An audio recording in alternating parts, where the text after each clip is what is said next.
জীবন জীবিকায় দেখেছেন গ্যাসের দাম, পেট্রোলের দাম, ডিজেলের দাম, প্রতিদিনের নিত্য প্রয়োজনীয় জিনিসপত্রের দাম লাফিয়ে লাফিয়ে বেড়েছে। नरेंद्र मोदी আপনার সামনে এসে বলেছে हिंदू खतरे में है, हिंदुओं को अगर बचाना होगा तो भाजपा को वोट करना पड़ेगा, कमल चिन्ह पे वोट करना पड़ेगा। বলেছে না হিন্দু রাষ্ট্র তৈরি করতে গেলে বিজেপি কে ভোট দিন। কেমন হবে হিন্দু রাষ্ট্র যে হিন্দু রাষ্ট্র বিজেপি তৈরি করবে? বিগত 9.5 বছরে নরেন্দ্র মোদীর জমানায় 1,44,000 কৃষক আত্মহত্যা করেছে। 1,44,000। ধরে নিন একটা অ্যাসেম্বলি কনস্টিটিউন্সিতে যতজন মানুষ বসবাস করে 1,44,000 মানুষ আত্মহত্যা করেছেন। কেন আত্মহত্যা করেছে? পারিবারিক গন্ডগোলের জন্য। বউয়ের সঙ্গে ঝগড়া হয়েছে, বান্ধবীর সঙ্গে ঝগড়া হয়েছিল, তাই আত্মহত্যা করেছেন না তো। গরিব মানুষ, খেটে খাওয়া মানুষ, সাধারণ মানুষ, কৃষক মানুষ, তার জমিতে ফসল ফলান, শাড়ির দামের ভর্তুকি কেন্দ্রের সরকার তুলে দিয়েছে, বীজের ওপর ভর্তুকি কেন্দ্রের সরকার তুলে দিয়েছে, কীটনাশকের উপর ভর্তুকি কেন্দ্রের সরকার তুলে দিয়েছে, মিনিমাম সাপোর্ট প্রাইস যে এমএসপির জন্য কৃষকরা লড়াই করছেন কয়েক দশক ধরে, সেই এমএসপি আজ অব্দি লাগু হলো না।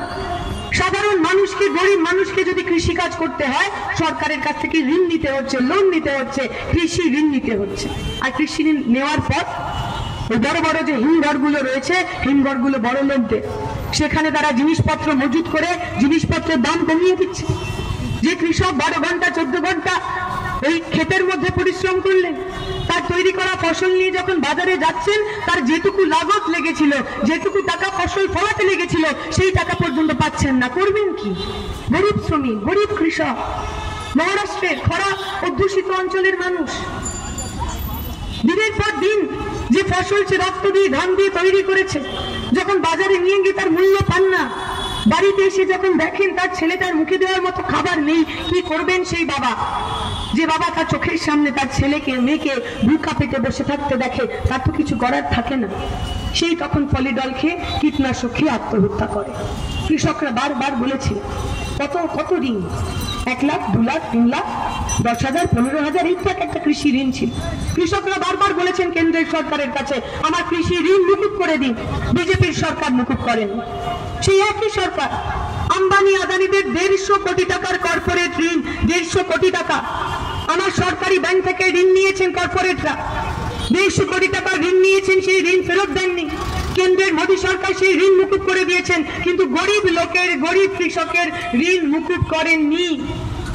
যে মানুষ ভাবছেন हिंदुओं के लिए बीजेपी को वोट करना है, बीजेपी आएगा, भाजपा का सरकार आएगा तो हिंदुओं का भला होगा, हिंदुओं का मंगल होगा, हम उनसे पूछना चाहेंगे 1,44,000 किसानों के अंदर हिंदू नहीं थे?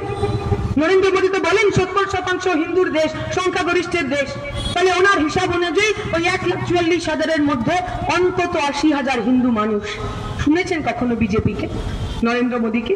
আপনার পাড়ায় যারা বিজেপির হয়ে ক্যাম্পেইন করতে আসছে শুনেছেন কোনোদিনও তাদের বলতে? শুনেছেন নাকি 1,44,000 হিন্দু কৃষক মরে গেল, তাদের জন্য আমার প্রাণ কাঁদে, বলতে শুনেছেন? তাহলে যদি আপনি গরিব মানুষ হন, কৃষক হন, শ্রমিক হন, আপনি হিন্দু হন অথবা মুসলমান, বিজেপি সরকারের কাছে আপনার প্রাণের মূল্য নেই। তারা যে হিন্দু রাষ্ট্র তৈরি করে, সেই হিন্দু রাষ্ট্রে ওই 1,44,000 হিন্দু কৃষকের নাম লেখা নেই। তারা যে হিন্দু রাষ্ট্রের পরিকল্পনা করছে, তাতে আপনি যদি গরিব মানুষ হন, শূদ্র মানুষ হন, আদিবাসী হন, আপনি যদি গরিব হিন্দু সাধারণ মানুষ হন, আপনার জায়গা নেই। আমি আপনাদের বলবো, ভোট দেওয়ার আগে ভেবে দেখবেন, যারা ধর্মের নামে আপনার কাছে এসে ভোটটা চাইছেন, যারা রামের নামে ভোট চাইছেন, আর যারা ওই রামের পুজো করে আজকে আত্মহত্যা করতে বাধ্য হলেন, তাদের নিয়ে একটা কথা বলছেন না। তাদেরকে আপনি ভোট দিতে চান? তাদেরকে আরেকটা সুযোগ দিতে চান?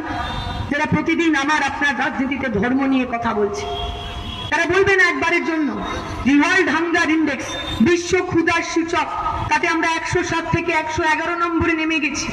আমার পরে যে দেশগুলো রয়েছে সেগুলো সাব সাহারান, সাব আফ্রিকান দেশ, আফ্রিকার ছোট্ট ছোট্ট দেশ যেখানে দুর্ভিক্ষ পীড়িত মানুষ থাকে, সেখানের ক্ষুধিত শিশুর সংখ্যা আর ভারতে ক্ষুধিত শিশু সংখ্যার মধ্যে বিশেষ পার্থক্য নেই। আচ্ছা, এই ক্ষুধিত শিশুগুলো যারা জন্ম নিল মায়ের কোলে, অপুষ্ট শিশুগুলো, ওরা হিন্দু নয়? নরেন্দ্র মোদী, বিজেপি ওই হিন্দু মানুষের কথা বলবেন না? আমরা আপনাদের কাছে অনুরোধ জানাই, যারা ধর্মের নামে আপনার কাছে ভোট চায়, তাদের একবার জিজ্ঞেস করবেন হিন্দু মানুষ আর মুসলমান মানুষের খিদে আলাদা আলাদা কিনা, জিজ্ঞেস করবেন তাদের। যখন আমার বাড়ির ছেলেটা মেয়েটা পড়াশোনা করার পর চাকরি পায় না, বিষাদে অবসাদে আত্মহত্যা করে, ওর মাকে গিয়ে জিজ্ঞেস করবেন হিন্দু মা আর মুসলমান মায়ের চোখের জলে কোনো পার্থক্য আছে কি? আমরা বলবো যে মানুষ ভাবছেন হিন্দুদের জন্য হিন্দুকে বাঁচাতে বিজেপিকে আনতে হবে, আমরা বলছি কাস্তে হাতুড়ি তারায় ভোট দিন। আপনি হিন্দু হন অথবা মুসলমান, 100 দিনের কাজকে আমরা 200 দিন করব। আপনি হিন্দু হন অথবা মুসলমান, প্রতিদিনের রোজ আমরা 600 টাকা করব। আপনি হিন্দু হন অথবা মুসলমান, আপনার জন্য মিনিমাম সাপোর্ট প্রাইস, গরিব কৃষক যাতে না খেতে পেয়ে মরে, যাতে তাকে আত্মহত্যা করতে বাধ্য না হয়, তার দায়িত্ব আমরা নেব। আপনাকে পক্ষ নিতে হবে। জীবন